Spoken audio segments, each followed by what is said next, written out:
Boa tarde, pessoal. Bem-vindos a mais uma edição do Futebol com Vina. Espero que vocês tenham gostado dos programas anteriores e que continuem com a gente aqui por muito mais tempo. Hoje, a abertura do programa vai ser de um jeito diferente, porque temos aqui um ex-radialista, um ex-apresentador. Depois nós vamos falar mais desse clássico do esporte paranaense, que tá na Rede Esportes. Então a abertura do programa hoje vai ser do nosso amigo Luiz Kuroski. Luiz, por favor, faça as honras. Pode falar qualquer besteira, cara. Faz muito tempo já, cara, faz muito tempo. Mas seria mais ou menos assim, né? Boa tarde, moçada. Estamos começando aqui Futebol com Vina. Ah, cara, aí vai, né, cara? Faz muito tempo já. Vamos falar mais sobre isso depois. Quanto tempo, mais ou menos, faz isso? Cara, faz o quê? Uns 7, 8 anos. Boa. Vamos falar mais sobre isso depois. Mas como vocês já sabem, aqui no nosso Futebol com Vina já virou tradição. A gente sempre vai ter o trio Atletiba aqui, né, Jair? Virou meme já. O trio de ferro, um paranista, um atleticano, um coxa branca. Então estamos aqui começando mais uma edição. E hoje uma edição especial, né? Já que estamos falando sempre de trio Atletiba, trio de ferro, hoje é uma edição especial do Tri. Né? Nossos programas aqui eles sempre são atemporais, né? A gente não fala data, mas não tem como falar de um programa de futebol hoje sem celebrar os 50 anos do tricampeonato, né? Na Copa de 70. Jair, o que você tem para falar dessa seleção aí, cara? Foi a maior seleção da história, né, do futebol mundial, né? Muitos no Brasil lembram de 82, né, mas a de 70 não tem como negar, né? Tinha 5 camisa 10 titular da seleção, né? Exatamente. Esse que foi o grande, talvez, diferencial do Zagallo, né? Ter colocado ali o Rivelino, que era reserva. Até então ele fez isso, né? Colocou 5 camisa 10 numa seleção. A seleção de 70 foi fantástica. O resto é história, né? Então, assim, tem até um quiz aqui, né, cara? O time de 70 é o melhor da história? Opção A, sim. Opção B, com certeza. Opção C, ambos. O que vocês topam? O que vocês falam aí, cara? Melhor seleção da história mesmo. Eu acho que foi realmente a melhor seleção da história. E também ali porque não que ela fosse contestada, né? Mas tem um jogo contra o Uruguai que foi meio que um divisor de águas ali, né? Muitos falam que foi nesse jogo que realmente, digamos, o Brasil ganhou o Tri nesse jogo contra o Uruguai. Porque tinha todo aquele fantasma da Copa de 50, né? Então essa seleção ela acabou quebrando essa maldição que era enfrentar o Uruguai nas Copas, né? Então foi um divisor de águas ali legal. Então eu acho que é a melhor de todos os tempos. Não, e também eu acho que é a melhor de todos os tempos, mas também eu acho que a Copa de 70 foi as melhores seleções de todos os tempos junto. Porque veio a Alemanha, vice-campeã de 66, Sim. Chegou na semifinal pegando a Itália, mas a Alemanha só tinha Beckenbauer e Gerd Müller. Também são, igual o Felipe fala, são lendas, né? O resto é história. O Uruguai, a base uruguaia, Peñarol, tricampeão da Libertadores. A Itália já era bicampeão do mundo. E o Brasil também bicampeão do mundo. E ainda tivemos o Brasil, tinha a Inglaterra que chegou nas quartas de finais, que era a atual campeã em 66. Sim. E tinha uma seleção espetacular, que era uma zebra, mas jogou muito, foi o Peru.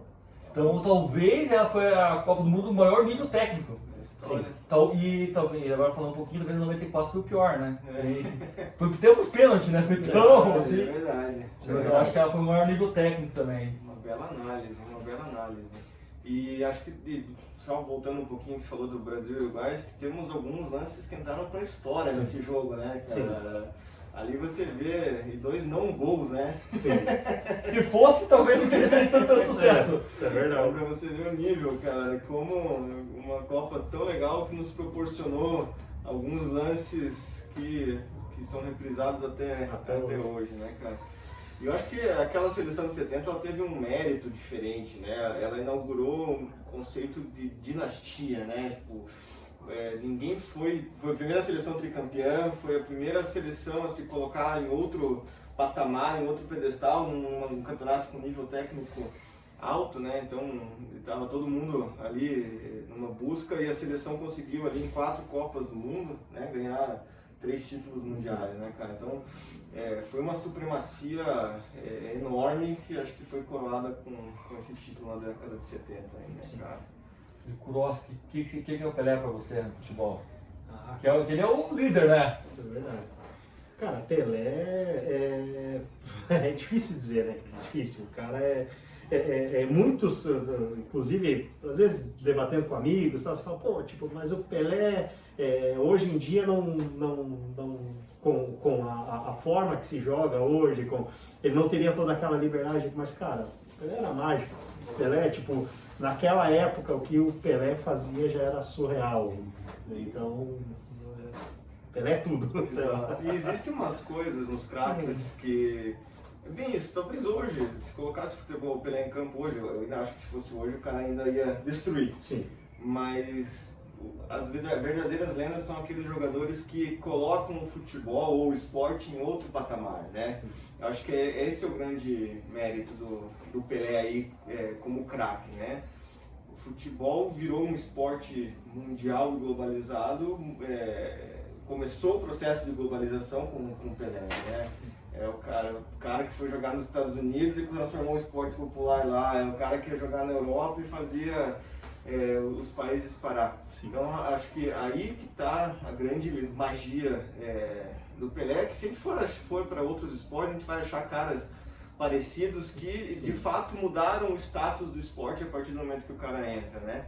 Então assim, é difícil falar de Pelé e querer comparar porque o cara mudou o que é o esporte, o que é o futebol hoje em dia, né, cara? Eu acho que o Pelé não ia fazer os 1.278 gols. Ia fazer pra mim 2, 3 mil. Porque não tinha fisiologista, não tinha cartão amarelo, não tinha cartão vermelho, campo encharcado, bola de couro, capotão. Nossa, nós lembramos da infância. Camiseta de algodão. Camiseta de algodão, chuteiras, travas não são igual hoje. Então são 7 elementos aí que... E a tecnologia de conhecer o adversário, não, né? Isso. Nossa. Eu acho que ele ia fazer, ele ia fazer 2 mil. Porque vamos pensar que hoje os maiores astros do futebol são Messi e Cristiano Ronaldo. Eles estão perto do 1000. Sim. O Pelé é quantas vezes melhor que eles, você acha? 1000 vezes. Não, então tá aí, se o Messi faz 1000, ele faria 2000, porque ele é muito melhor que o Messi, na minha opinião. Então essa é a minha analogia, esse meu pensamento é esse. Exatamente. E cara, tem um grande mérito daquela seleção, como você falou, foi ter tantos camisa 10, né? Então acho que o Pelé também, ele se cercou de bons jogadores na vida dele, né, cara? De bons parceiros, boas duplas aí, e conseguiu colocar em outro patamar mesmo, de fato, né? Bom, feita a nossa homenagem ao Tri, e invertendo a ordem um pouco do programa, agora que já falamos aí dessa data histórica para o nosso futebol brasileiro, vamos apresentar o nosso convidado da semana, né, cara? Luiz Kuroski, do Futebol Arte, o nosso ponta, dono de um chute espetacular. Uma canhota daquelas. A direita não sai nem pra subir no ônibus, né? A esquerda até ajuda um pouquinho. Cara, é um prazer ter você com a gente aqui, cara. Espero que você curta esse programa, de estar com a gente aqui, tanto que a gente está curtindo fazer ele. Conta pra gente um pouco quem é o Kuroski, como é que começou a sua vida futebolística e como é que você chegou no Futebol Arte, cara? Putz, cara, futebol, sei lá, cara, não sei dizer quando que eu comecei a gostar, encantar, assim, tipo, jogar bola. Mas, pô, coisa de moleque mesmo, acho que eu devia ter uns 4, 5 anos, já ficar chutando pedra, chutando qualquer coisa na rua.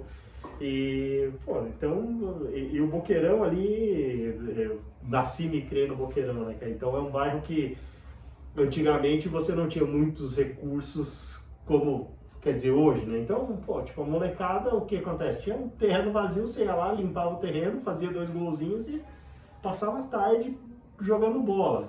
A maioria da piazada no bairro não tinha aquela coisa de bicicleta, não tinha. Então, o futebol era aquilo, cara. Voltava do colégio, se passava a tarde jogando bola.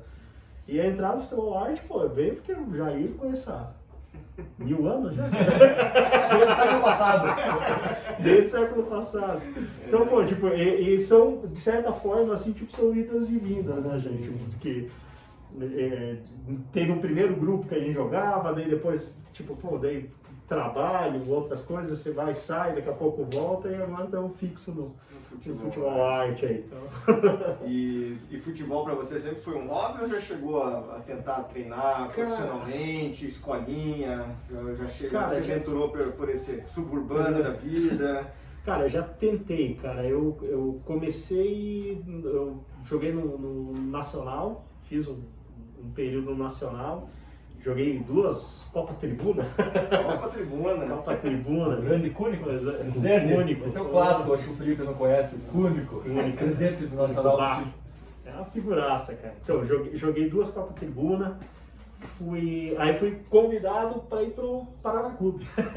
Olha só. Cara, aí faltou um pouco de, talvez, cabeça, assim, cara, porque é aquela coisa, tipo, você é meio moleque, você tem aquela coisa de você se achar, pô, acho que eu jogo bem, acho que isso, acho que aquilo, e fui pro Paraná, eu era, digamos, o reserva do reserva. Porque aquela, tipo, jogava ali, vamos supor, tinha o coletivo do titular contra o reserva, e eu ficava correndo em volta do campo.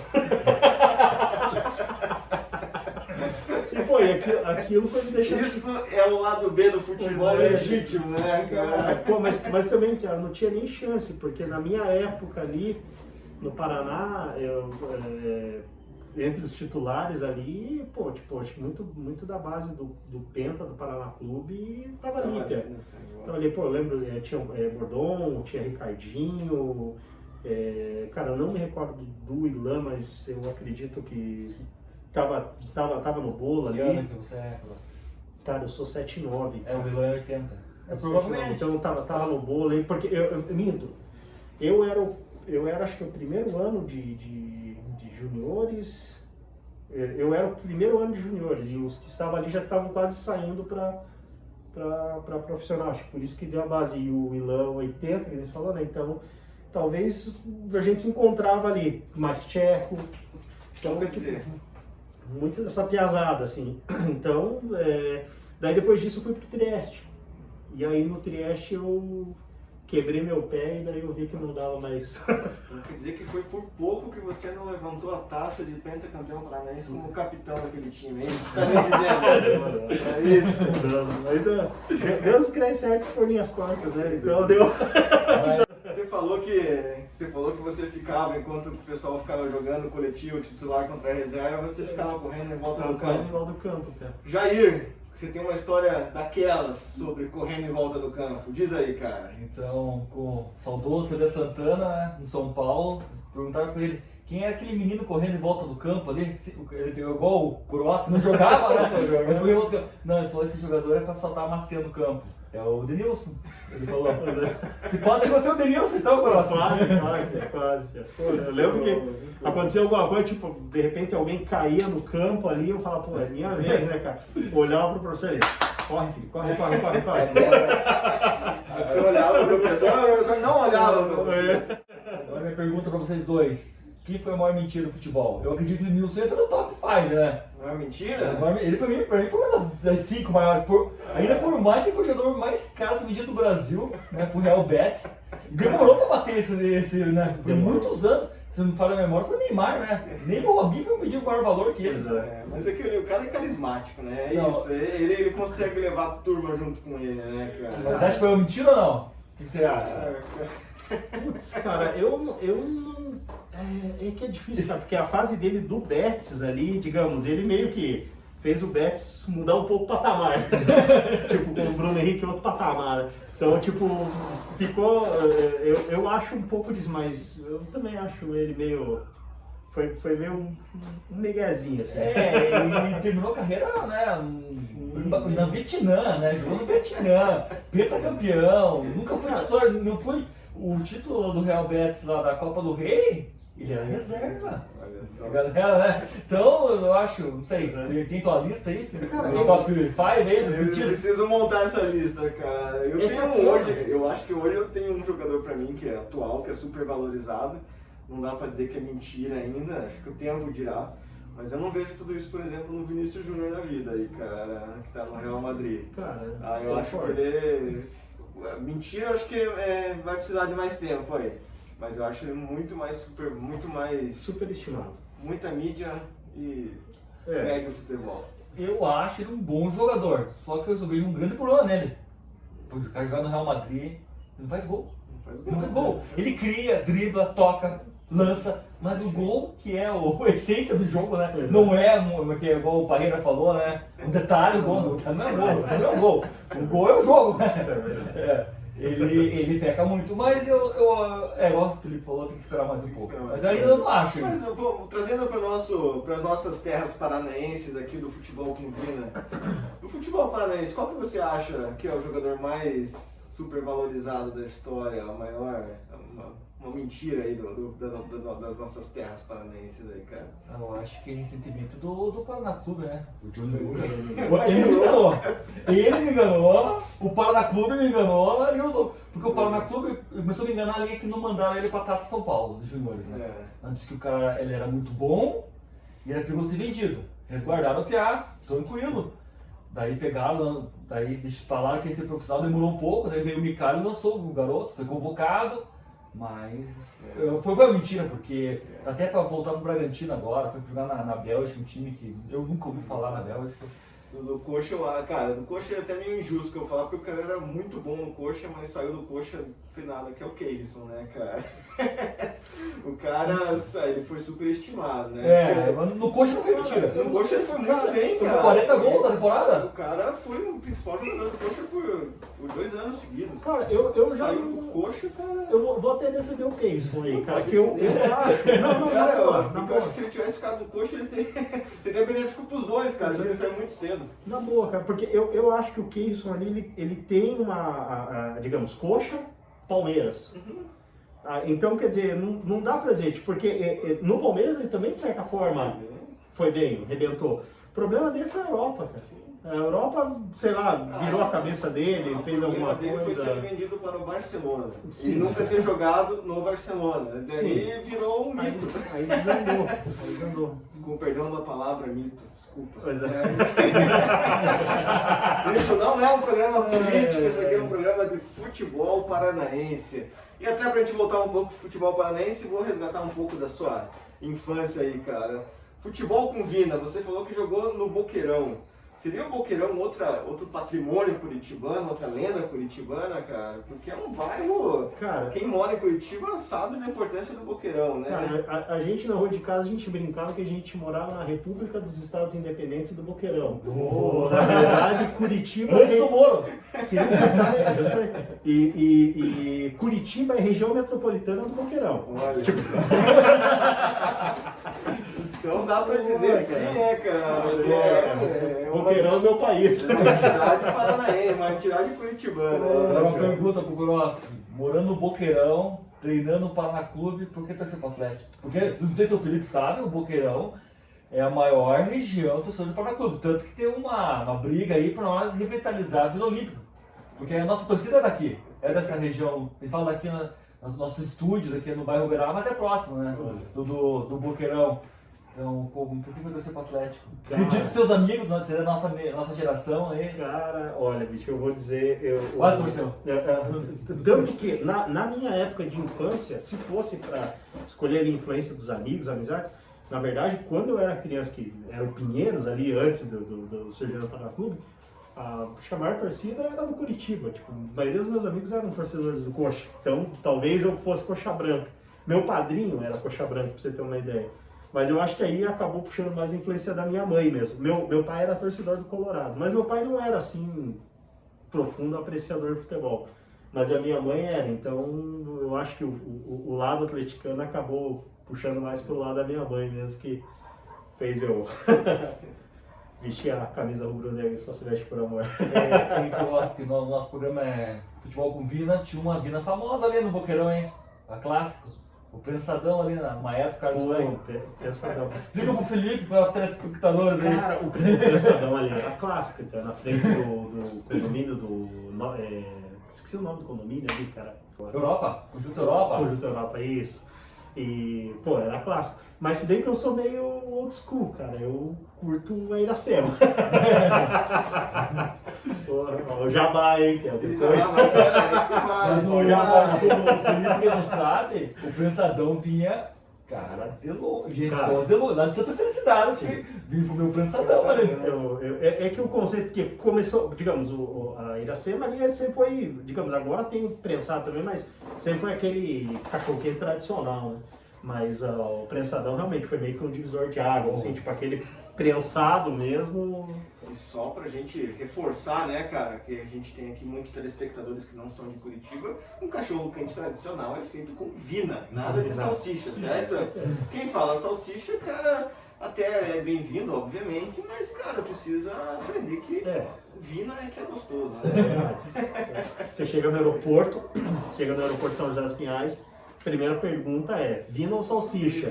Se você falar salsicha, o visto é negado. Isso é negado, exato. Obviamente, essa é uma pergunta daquelas que define o quão curitibano você é, né, cara? Sim, justamente. Logo, logo nós vamos saber, a gente já tá vendo aqui, né, estão preparando ali, Cross que trouxe a sua receita aí com vina, tá?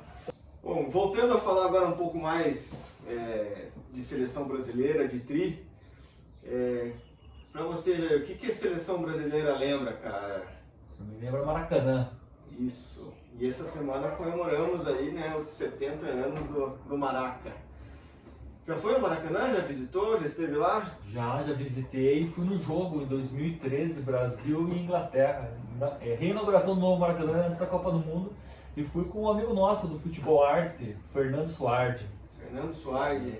Você já foi no Maracanã, Cross? Cara, fui, mas não no dia do jogo, cara. Só conheci, assim, só Nossa, eu turistando mesmo. fui lá também um dia a trabalho, parei na porta e voltei. Tirei uma foto e fui embora. Mas não foi no Maracanã, mas na Arena da Baixada já foi. Pô, Foi nas casa, três, isso que eu ia falar, foi nas 3 arenas, no Joaquim Américo, na arena com formato de C e agora na nova. Fui, cara. Quando foi sua primeira vez no estádio, cara, Atlético? Não, na arena, eu comecei em jogo ali em 1989, que eu comecei. Meu primeiro jogo foi um Atlético e Pato Branco na. Clássico. Porra, White no Pinheirão, velho. Pinheirão, Pinheirão. Mas a Baixada, digamos, a Baixada antiga, que tinha o ginásio ali atrás, que ainda era o tijolinho de 2 furos, esse eu fui conhecer, porque não tinha jogo, fui assistir um treino do Atlético. Então eu já tive um primeiro contato com essa Baixada lá de trás. Aí depois, em 94, com a construção da Baixada, digamos, o que a gente chamava Farinhacão, né? Quem trouxe o Atlético de volta foi o José Carlos Farinhaque. Então essa eu participei bastante, ativamente. Aí depois a de 99 e agora essa, então a gente tá direto.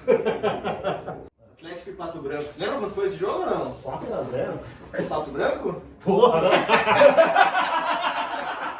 Não, porque aquela fase do Atlético na década de 80 e 90 não era tão boa, né, cara?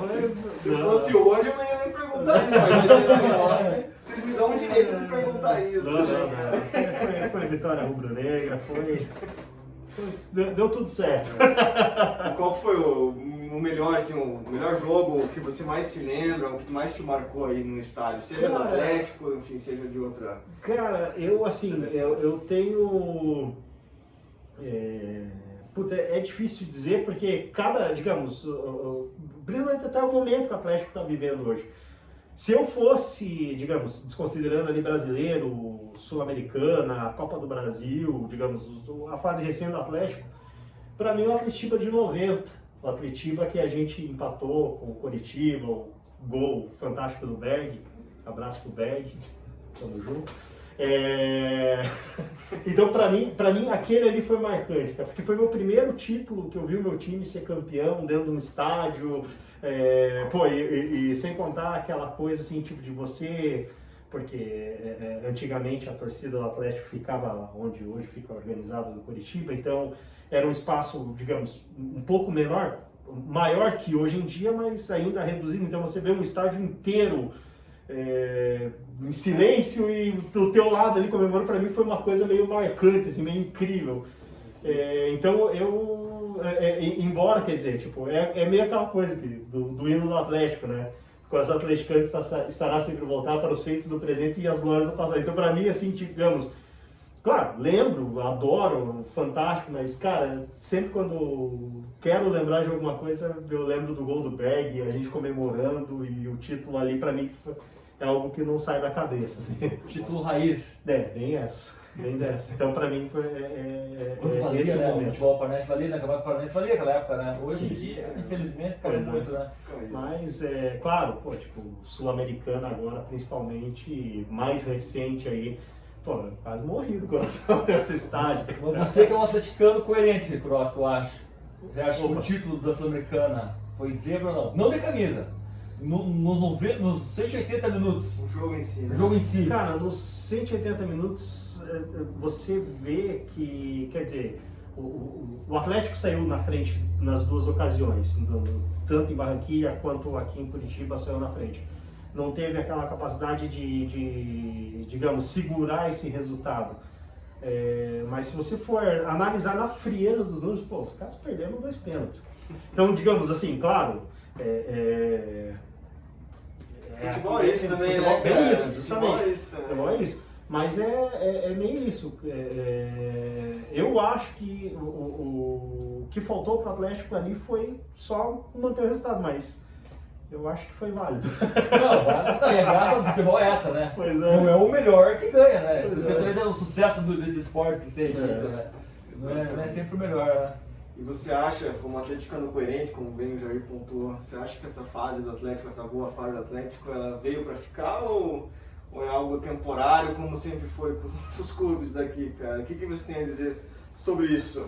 Cara, eu acho assim, claro, a gente tem muita coisa ali, muitos torcedores do Atlético não concordam com o Petralha.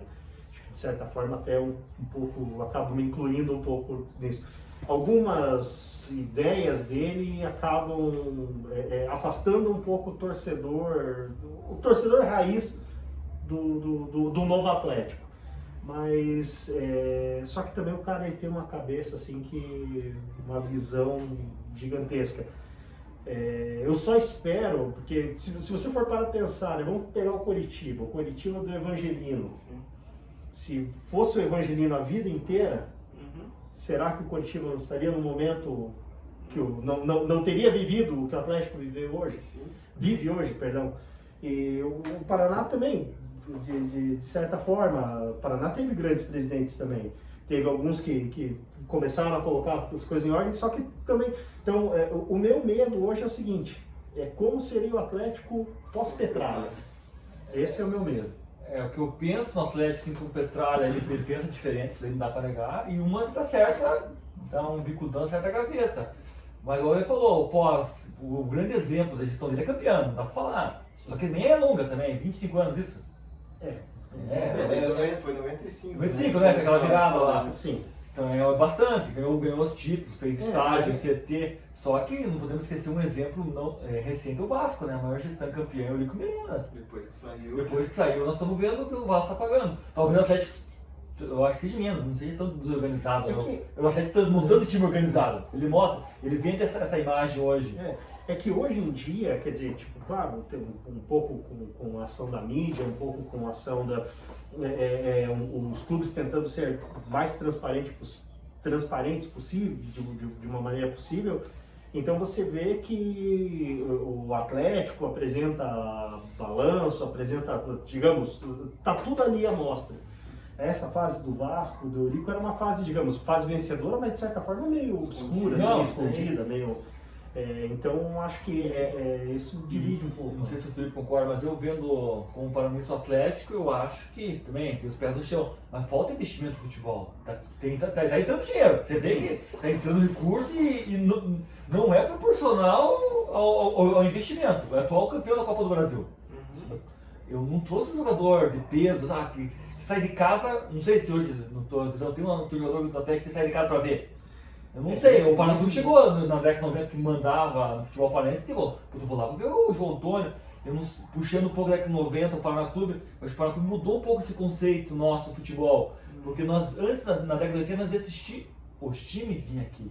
O Paraná Clube na década de 90 começou a ver, não, nós vamos assistir o time paranaense jogar contra os paulistas, os mineiros, os gaúchos, porque nós tínhamos um time que batia de frente. E o Virtus Atlético, pô, ganha título e tal, mas não injeta, né? Mas pode ser uma coisa correta, né? Mas eu vou olhando assim, se fosse o meu Paraná, ia ficar um pouco triste. Eu não sei, eu acho que nesse ano teve.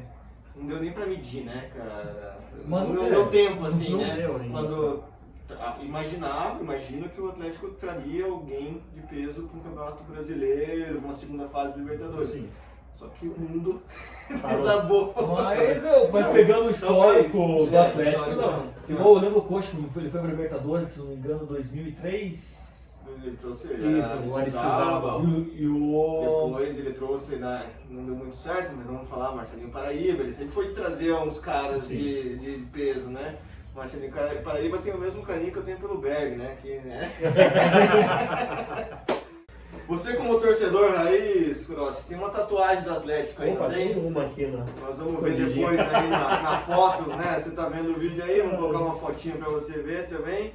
Mas é a tatuagem aí com a evolução dos símbolos do Atlético, né? Eu até falo, porque se você for ver dentro da história do Atlético, ainda existem 3 símbolos ali, né? Que não constam na tatuagem.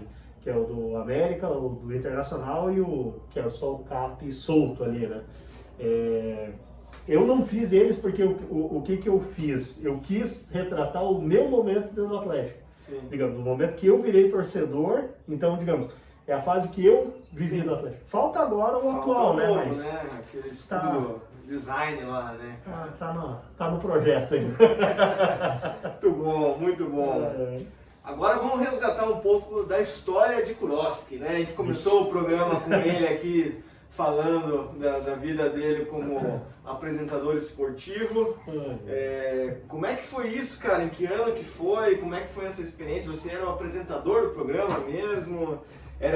Resgatei aqui nos nossos arquivos, tá na Rede Esportes, é isso? Tá na Rede Esportes, isso Como aí. é que foi essa aventura, cara? Cara, foi meio na louca, assim, cara. Tipo, eu tinha uns amigos e acabaram me chamando ali pra participar. Fui pego meio de surpresa, né? Porque fui pra apresentar, nunca tinha apresentado nada na vida. Só trabalho na escola, assim, sabe? Então, aí me chamaram, então participei com eles, primeiro na Rádio Litorânea em Guaratuba. E que ano que foi isso? Cara, então até eu errei um cálculo ali, cara. Eu tinha falado 2000, eu falava 8, 9 anos, não, cara, foi em 2011, cara, começou. 10 anos, né? 10 anos, né? Foi 2011 em Guaratuba e 2012 em Curitiba. Aqui. Legal. 2 anos apresentando esse programa. 2 anos. E era um programa profissional mesmo, patrocinador e tudo. Porra, cara, era legal, cara. Era um projeto legal, cara. Ó, já fica o desafio aí pra nossa produção que tá atrás da tela, cara, de procurar os áudios do Kuroski apresentando pra gente mostrar pra turma aí, cara. Ah, louco, cara. Melhor não.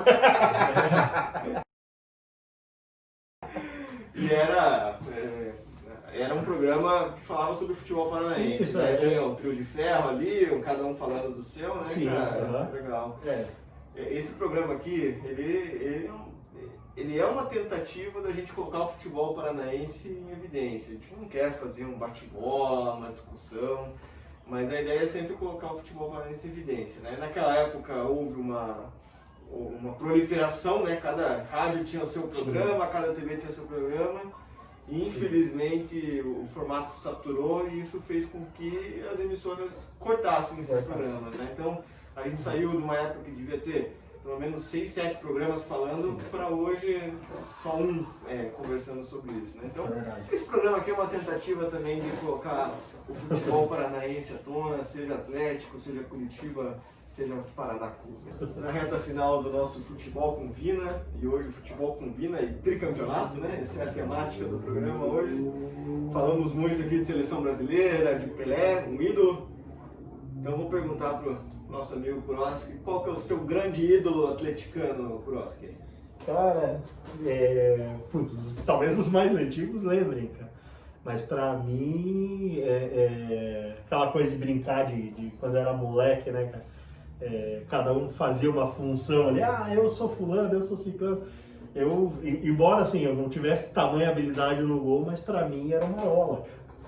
Fieldermundo Marola Júnior, cara. Pra mim, eu acho até, de certa forma, meio injustiçado no Atlético. Acho que caberia uma homenagem do clube pra ele, porque ele viveu grandes momentos dentro do Atlético. Claro, sem títulos nacionais, a nossa fase não permitia isso, né?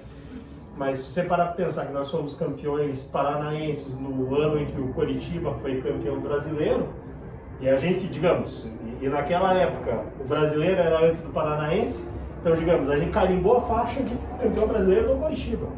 Então, e o Marola era o goleiro do Atlético. Então,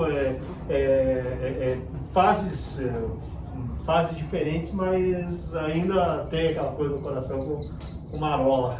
E pra fechar o programa aqui, cara, já vimos aqui na mesa o enroladinho divina, esse é o nome aí, da receita? Esse aí, cara. Tá. Você vai contar pra gente como é que você fez?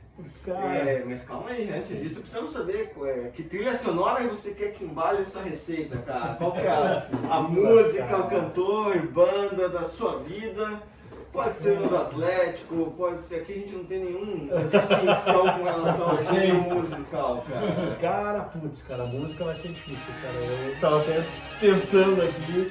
Acho que bota o mundo no Atlético mesmo pra rolar. 2 segundos só e é isso aí, cara. Conta pra gente como é que você fez essa receita, porque tá bonito, hein, cara? Cara, muito bom. Mão de um grande YouTube, grande. Cara, mas necessariamente, pô, trigo, ali a preparação da massa, trigo, fermento biológico, dá aquela tratada na massa. Isso. Auxílio da minha esposa também, Eliana, valeu. Entendeu o apoio? Pois é. Aqui um orégano em cima, Isso, né? Abre a massa, passei um molho de tomate, um pouco de azeitona, né? Pra dar um quê? E daí a vina e depois você enrola e bota pra assar no forno, 180 graus por 30 minutos. Não, perdão, antes de botar pra assar, você vê que eu posto da Maria Braga, você vai ferrado, né? dá uma pincelada com gema de ovo, depois joga um orégano em cima, aí você coloca pra assar. 30 minutos sai essa maravilha. Muito bom, muito bom. Um segredo de bastidor aqui, ele disse que ele trocou, né? A receita original vinha com queijo, ele trocou pelo molho de tomate, que é uma lembrança que ele tem aí do colégio da Polícia Militar. Mas tem tanta história aí, cara, que isso seria para outro programa. A gente descobriu até um amigo em comum aqui nessas conversas. Então, saudoso colégio da polícia. A trilha sonora podia ser até o hino do colégio da Polícia Militar, né, cara? Mas isso é para os alunos alegres a cantar. Canta o refrão aí, colégio da Polícia Militar. Somos alegres a cantar. Muito bom. Estamos encerrando mais um episódio de Futebol com Vina e quebrando protocolos, cara. O que você acha do Motinha? Um craque ou não um craque incompreendido dos gramados? Um craque incompreendido. Motinha. Olha, cara, Motinha eu acho que é injustiçado. Injustiçado. Seria uma mentira? Acho que ele tem um futebol valoroso, cara. A gente que não entende. Pois é. Craque. 5 letras.